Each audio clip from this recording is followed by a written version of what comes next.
Hello and welcome back to Digital Assets Daily. Good morning, good afternoon, or good evening, wherever you are in your corner of the world. XRP rallies as Ripple submits response to claims by ex-SEC Director Hinman. I'm going to go through two different articles on this discussion because they kind of offer a little bit of a different perspective on each one. So as the crash of the Terra ecosystem plunged the entire crypto market into a Red Sea, the price of Ripple's XRP plummeted by a magnitude of 27%. However, the latest developments of the SEC versus Ripple case proceedings have served to help the XRP to recover lost ground. And again, for the long-term investors, it's not that you want the price to drop, but when you see the price on an asset that is part of the new financial system, that is such a significant piece of the puzzle, so to speak.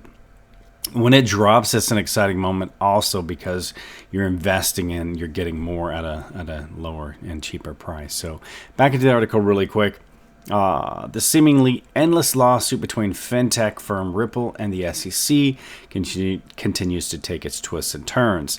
In the latest round of proceedings, the Ripple defense team responded to the protected emails of former SEC Director of the Division of Corporation Finance, William Hinman. Ripple claimed that the record in this case demonstrates that Mr. Hinman delivered a speech in his personal capacity. According to Ripple, the SEC refused to produce to either the court or defendant, citing deliberative process privilege, the DPP, and attorney-client privilege. Now, this next article is kind of an extension of the discussion, but it gets into it a little bit better. So, Hinman was alleged to have serious conflict of interest. The deposition mentions that Hinman sent the speech for review to SEC Chairman Jay Clayton, among other staff, on being asked whether Hinman sent it to any other person or entity, stating that Hinman replied that he didn't feel like the input was going to be worth the extra delay. So attorney John Deaton, who is representing Ripple holders, the community itself, suggested that maybe Hinman didn't send the speech to Hester Pierce or any other SEC commissioners. Also mentioned if Hinman would have done so, then it's possible that the administration would have suggested not to pick the winners.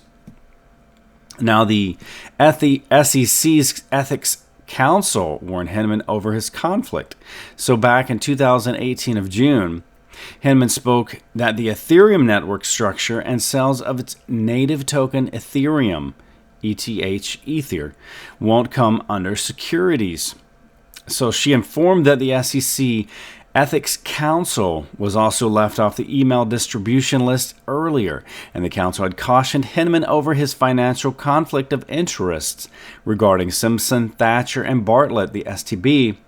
Tamara Brightwell, then Deputy Chief Counsel of Corporation Finance Wing, was on the list. So Tarrant confirmed Hinman deferred Brightwell over the screening of any dispute of interest involving STB or other old links. And she added that STB is a member of the European Union area, the EEA, and it pays for subscriptions to gain access to the ETH ecosystem, and that's related content and contracts. So Tarrant raises the question that whether Hinman's speech here counts him as involved in an event that directly affects the STB. And again, in the U.S., the court system's supposed to be very quick and very efficient. This one has been drawn out way, way beyond reality, in my opinion, as a court case should be quick and final. But the longer this drags out, the more you're finding out the, I guess you could say, corruption and the double-sided edge of the sword is happening within the SEC. Also, too, Binance and other Nigerian crypto exchanges are to pay the N30.5 million for SEC operational license. And that is the Nigerian Naira. So cryptocurrency exchanges like Binance, Quidax, amongst others, would be charged about N30.5 million by Nigerian SEC to operate within the country. And also, too, speaking of Binance CEO says the buyback or burn of Terra Luna is to create the value and confirms exchange doesn't hold the UST. And I think financially that has been a very painful thing for all of crypto, much less those who hold it. But here's my perspective.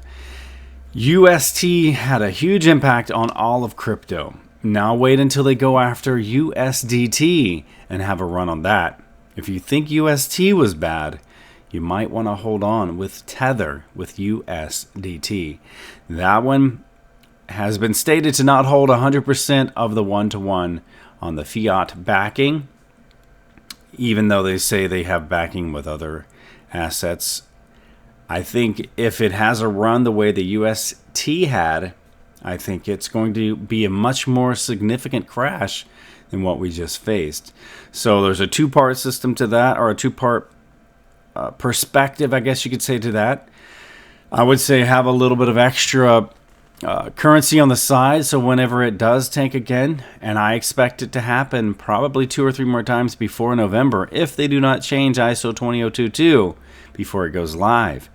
Again, they want to shake off everyone, and they want to buy back in at a much, much significantly lower price. So if you think UST was something, wait till they do that to USDT. But again, I would say hold on tight through that. Get through it, do whatever you need to do, hold strong, but at the same time, have an extra little currency bag so that you can buy in at those lower prices. And guys, remember, this is not financial advice. It's for entertainment purposes only. And as always, before we go, I want to leave you with a final thought. If you change your mindset, you have the ability to change your whole world. Much love, guys, and we will catch you in the next one.